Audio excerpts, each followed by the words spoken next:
बहाला पूरा मोहाला चर्चा हो खत दूर दूर नीलकमल भैया हो भइल बहाला पूरा मोहाला चर्चा हो खत दूर दूर नीलकमल भैया हो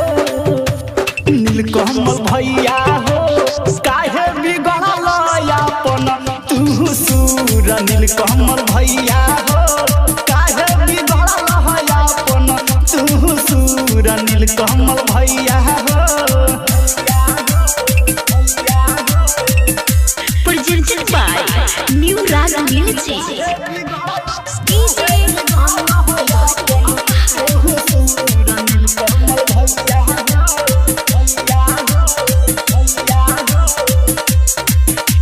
अठारह के साथ काहे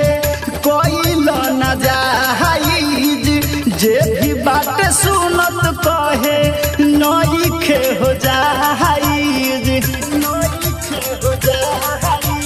18 के साथ काहे कोई न जाइज जे भी बात सुनत कहे नई खे हो जाइज जे भी बात सुनत कहे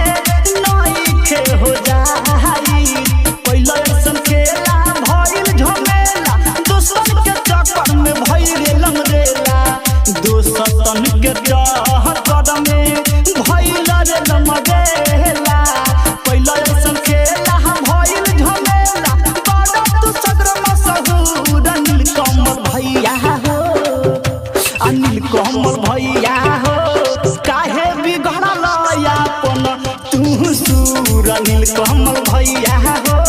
काहे बिगड़ल अपन तू सूर नीलकमल भैया हो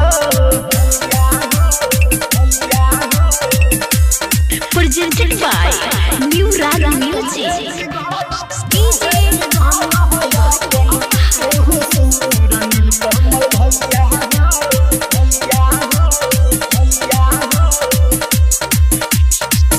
होके स्टार्ट जबी कटब तहनी से छोटा भोजपुरी गायक बनी बोल से होके स्टार्ट जबी करब तहनी से छोटा भोजपुरी गायक बनी बोल से छोटा भोजपुरी गायक बनी बोल से